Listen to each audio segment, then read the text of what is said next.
বাউল ও লোকশিল্পী সংস্থার সুযোগ্য সভাপতি বাউল শফি মণ্ডল। সম্মানিত সুধী, দেশে এবং দেশের বাইরে লালন সাইজির ভাববাণী পরিবেশন করে শফি মণ্ডল এক অনন্য কৃতিত্ব উপস্থাপন করেছেন। আমাদের মাঝে এসে উপস্থিত হয়েছেন বরেণ্য বাউল শিল্পী, যারা ঘরে বাইরে আমরা জানি কিরণচন্দ্র রায় এবং চন্দনা মজুমদার একেবারে বাউল ভাবধারায় অনুপ্রাণিত হয়ে একদম বাল্যকাল থেকেই যিনি সমগ্র বাংলাদেশের সহ সমগ্র বিশ্বে সাইজির ভাববাণী পরিবেশন করে আমাদেরকে মোহিত করেন এবং বাউল ভাবগানকে অনন্য উচ্চতায় পৌঁছে দেন, সেই চন্দনা মজুমদার আমাদের মাঝে এসে উপস্থিত হয়েছেন।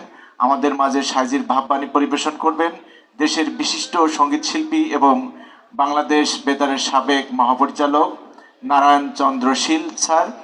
এছাড়া বাউল শাহাবুল আমাদের মাঝে সঙ্গীত